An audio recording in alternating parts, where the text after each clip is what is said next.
fresh from the Cage Warriors show on the weekend, Cage Warriors Academy Wales in Ebbw Vale. What do you think of the show? How was it?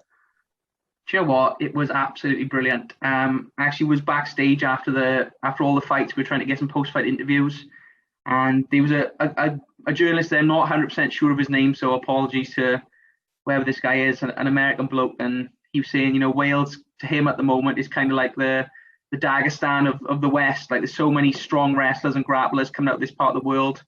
You saw fights between guys from Tulare Combat, Celtic Pride, absolutely amazing kind of grappling wrestling exchanges. Guys coming from the Matt Academy over in Pontypridd. And I mean, the levels at the moment for amateurs, you're seeing these guys in there, 2 and 3 fight amateurs, and they're like what you would have considered to be professional fighters 5 years ago. It's just amazing.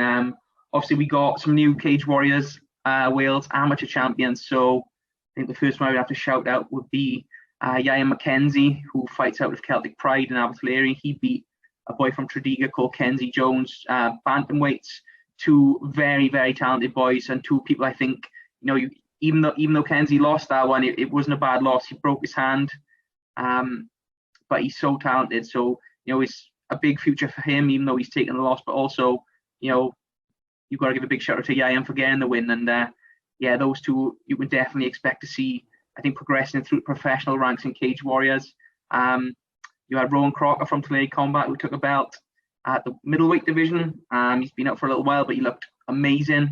And then you had a guy called Mitchell Good, who's now a 2-weight amateur champion. He's fighting out of Bristol, so not Welsh, but the southwest region is very kind of strong as well. So the show, I mean, it was packed out. They filled Ebbw Leisure Centre, and I mean, we were speaking before the podcast about how strong MMA is in Wales and these particular parts of the world at the moment, and I think that show really is a testament to that. It was a brilliant show. Every fight was super high level for amateurs, and I think it really bodes well for the future of Welsh MMA. And as a reporter for been doing this for a couple of years now, it's really an honor to be there and interview these guys before they, I believe, go to places like Cage Warriors and the UFC and become future stars. So yeah, I absolutely loved it, Rob, I gotta say.